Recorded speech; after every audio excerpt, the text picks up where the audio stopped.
Hi everyone, welcome back to my channel. Today I'm going to be talking about Psychology Unit 4, which is all about sensation and perception.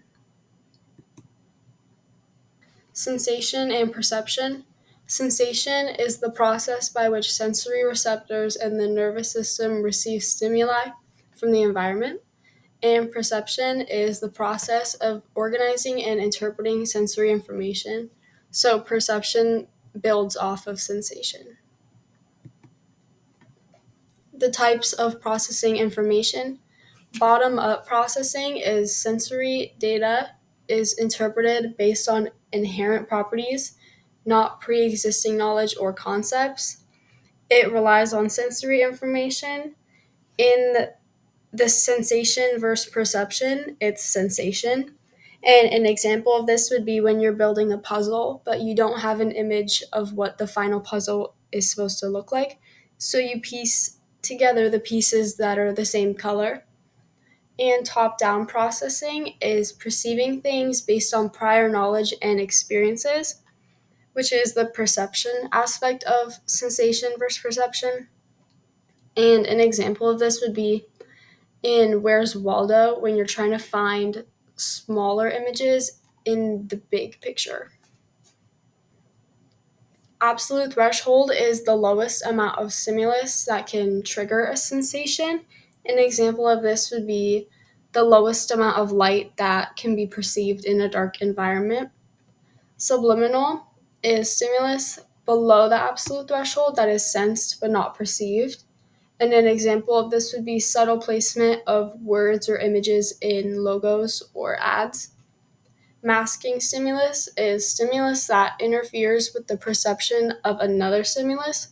An example would be if when you're watching TV, at the same time someone's talking to you and the volume of the TV is louder than the person talking to you. Subliminal persuasion is influencing one's behavior through stimuli. An example of this would be advertisements. Difference thresholds are the minimum amount of change in stimulus that one can detect as different.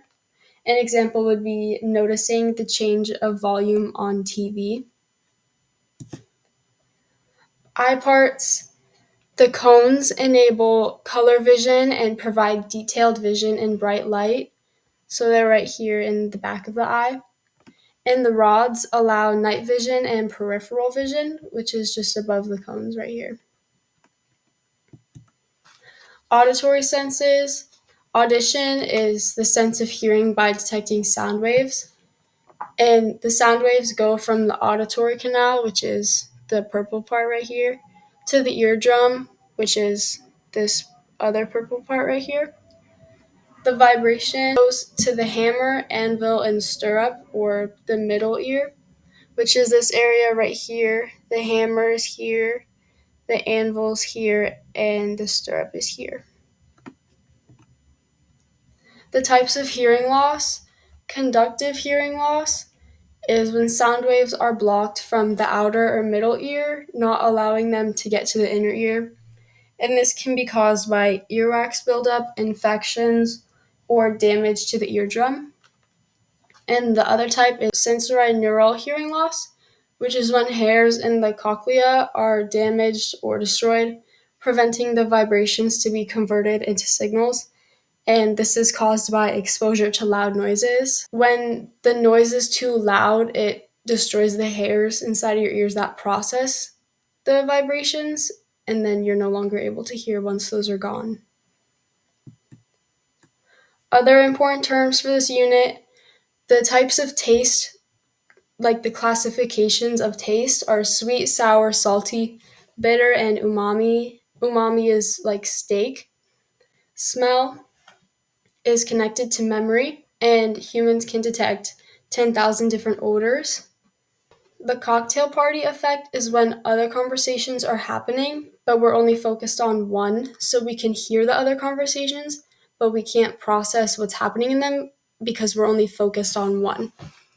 And sensory adaptation is when a new stimulus is introduced, and over time the brain becomes less sensitive to the stimulus. So an example of this would be when you get engaged and then you have a wedding ring on, and you're constantly wearing it, your brain isn't used to having the ring on, so you'll most likely hit it on stuff. But over time, your brain will get used to having it there and you'll start hitting it on less stuff because your brain is able to process it. That's it for Unit 4. Thank you guys for watching. Like and subscribe for more.